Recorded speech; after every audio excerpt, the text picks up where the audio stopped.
Praise the lord. ఈరోజు దేవుని యొక్క వాక్యము యోహాను సువార్త 2వ అధ్యాయము 24-25 వచనాలు. అయితే యేసు అందరినీ ఎరిగినవాడు గనుక ఆయన తన్ను వారి వశము చేసుకొనలేదు. ఆయన మనుష్యుని ఆంతర్యమును ఎరిగినవాడు గనుక ఎవడును మనుష్యుని గూర్చి ఆయనకు సాక్ష్యమియ్యనక్కర లేదు. ఇక్కడ యేసుప్రభు వారు స్పష్టంగా ఏమని మాట్లాడుతున్నాడంటే, ఆయన మనుషుల్ని ఎరిగి ఉన్నాడు, ఆయన అందరినీ ఎరిగి ఉన్నాడు. ఆయన ఎవరిని కూడా ఆయన వశం చేసుకోలేదు. ఎందుకు అంటే ఆయనకి ప్రతి ఒక్కరి గురించి, లోకంలో ఉన్న ప్రతి ఒక్కరి గురించి తెలుసు. నీ గురించి, నా గురించి కూడా దేవునికి బాగా తెలుసు. నీ హృదయం ఏంటో దేవునికి బాగా తెలుసు. మనుషులు ఏదో అంటున్నారు, మనుషులు నిందిస్తారు, అవమానిస్తారు అని భయపడుతున్నావు, కానీ నా దేవునికి నా హృదయం తెలుసు, నా స్థితిగతులు తెలుసు. నేను పడుతున్న అవమానాలు, నిందలు, బాధలు, శ్రమలు అన్నీ తెలుసు. ఆయన నాకు తోడై ఉన్నాడు అని ధైర్యంగా ఎందుకు ఉండలేకపోతున్నాము? ఎందుకంటే మనము ధైర్యాన్ని కన్నా భయంలోనే ఎక్కువ బ్రతికేవారిగా ఉన్నాము. భయము మనల్ని కృంగదీస్తుంది, తప్పు మార్గంలో నడిపిస్తుంది, తప్పు చేసేలాగా చేస్తుంది. ఆ తప్పు మళ్ళీ ఎక్కడ బయటపడుతుందా అని బాధపడి భయపడేలాగా చేస్తుంది, ప్రశాంతతని కోల్పోయేలాగా చేస్తుంది, మన ఆరోగ్యాన్ని పాడు చేసేదిగా ఉంటుంది. చాలామంది బీపీలు వచ్చి, షుగర్లు వచ్చి, ఎన్నో టెన్షన్స్ వచ్చి ఎంతోమంది హాస్పిటల్లో ఉంటున్నారు. ఎందుకు అంటే టెన్షన్స్ అలాంటివి. అప్పులు తీర్చలేమో అన్న బాధ, దానికి తప్పుదారులు ఎదుగుతాము.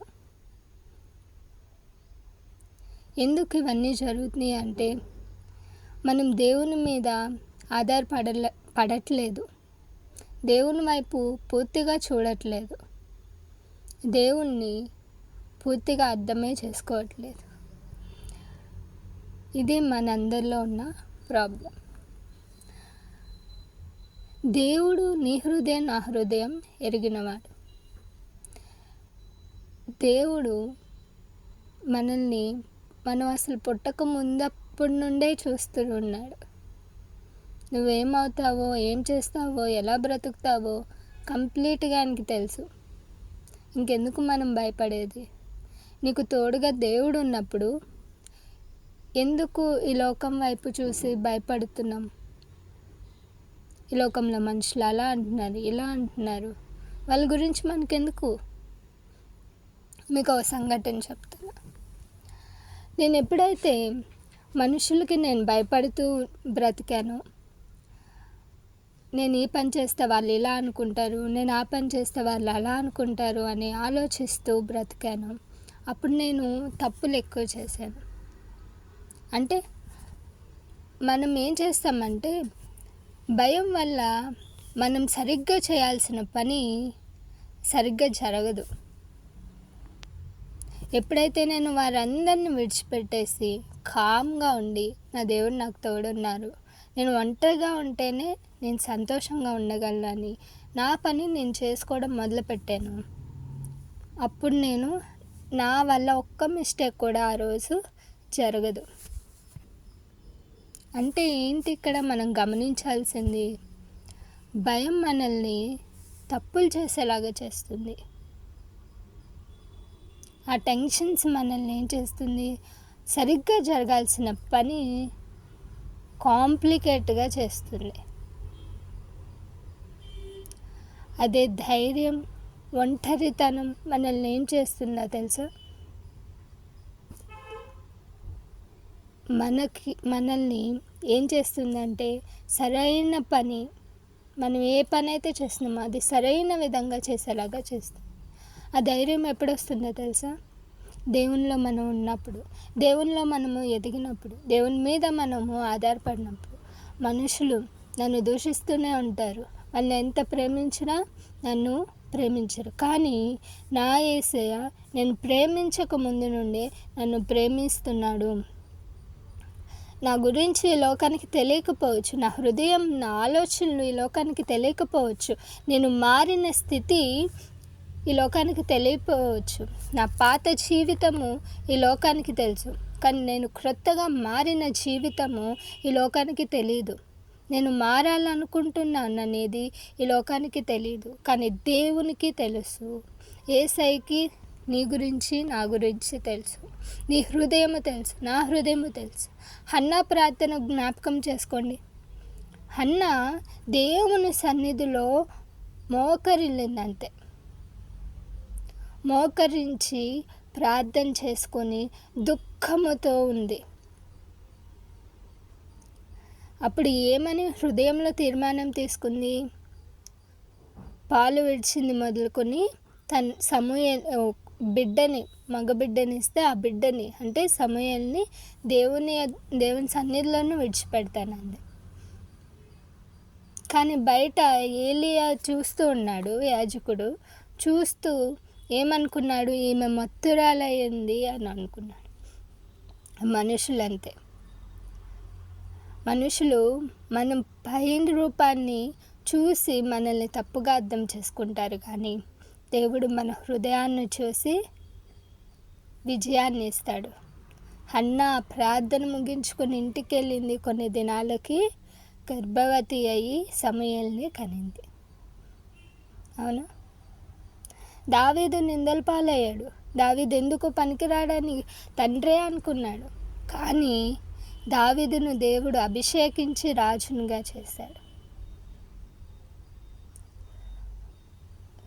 సౌలు జీవితానికి వస్తే, సౌలు దేవుని బిడ్డల్ని, క్రీస్తు బిడ్డల్ని చంపుతూనే వచ్చాడు. అటువంటి మొండి సౌలు హృదయాన్ని మార్చి పౌలుగా మార్చుకొని, అటువంటి సౌలుని పౌలుగా మార్చుకొని ఆయన పరిచర్య చేయించుకున్నాడు. అంటే దేవుడు మనుషులని మార్చగలడు. ఎలా చేస్తే వారు మారుతారు అనేది దేవునికి బాగా తెలుసు. ఎప్పుడు మార్చుకోవాలి అనేది దేవునికి బాగా తెలుసు. నీ కుటుంబంలో నీ తండ్రి మారట్లేదని నువ్వు బాధపడుతున్నావు, నీ తల్లి మారట్లేదని బాధపడుతున్నావా? లేదా బిడ్డలు మారట్లేదని, భర్త మారట్లేదని, భార్య మారట్లేదని నువ్వు బాధపడుతున్నావా? నీ బాధ దేవునికి తెలుసు. వారిని ఎలా మార్చుకోవాలో దేవునికి తెలుసు. డాక్టర్స్ ఇప్పుడు ట్రీట్మెంట్, అన్ని రోగాలకి ఒకటే ట్రీట్మెంట్ ఇవ్వరు కదా. జ్వరానికి ఒక ట్రీట్మెంట్, క్యాన్సర్కి ఒక ట్రీట్మెంట్, హార్ట్ ఆపరేషన్, హార్ట్కి ఒక ట్రీట్మెంట్, కిడ్నీస్కి ఒక ట్రీట్మెంట్, అలా ట్రీట్మెంట్స్ ఉంటాయి కదా. మనుషులను కూడా మార్చేందుకు రకరకాల ట్రీట్మెంట్స్ ఉంటాయి. అది దేవునికి బాగా తెలుసు. ఎలా ఈ మనిషి మారుతాడు అనేది దేవునికి తెలుసు. ఎందుకంటే దేవుడు ఆయన మన అందరినీ కూడా చూచుచున్నవాడు. కాబట్టి మనం భయపడాల్సిన అవసరమే లేదు. ఏ సమయానికి ఎవరిని ఎలా మార్చుకోవాలో ఆయనే మార్చుకుంటాడు. కాబట్టి ఈ రోజు నుండి ధైర్యముగా, యేసయ్యా నువ్వు నన్ను ఎరిగి ఉన్నావు, నా జీవితాన్ని ఎరిగి ఉన్నావు, నా కుటుంబాన్ని ఎరిగి ఉన్నావు, నా స్థితిగతులను ఎరిగి ఉన్నావు, మార్చుకునే బాధ్యత నీదే అని సంతోషముతో రోజుని ప్రారంభిద్దాం. హన్న ప్రార్థన చేసింది, తర్వాత దుఃఖించిందా? లేదు. సంతోషంగా ఇంటికి వచ్చి సంతోషంగా ఆహారం తింది. ఆ దుఃఖం దేవునికి అప్పగిచ్చేసింది. మనం కూడా చేయాల్సింది ఒకటే. నా యేసయ్య నన్ను చూస్తున్నాడు, నా కుటుంబాన్ని చూస్తున్నాడు, నా దుఃఖాన్ని నేను ఆయనకు అప్పగించాను, ఆయన పని ఆయన చేస్తాడు, నా పనల్లా నేను చేసుకుంటూ వెళ్తాను అని హృదయం ఎప్పుడైతే నీలో కలుగుతుందో ఖచ్చితంగా నువ్వు విజయాన్ని చూడగలవు. Praise the lord.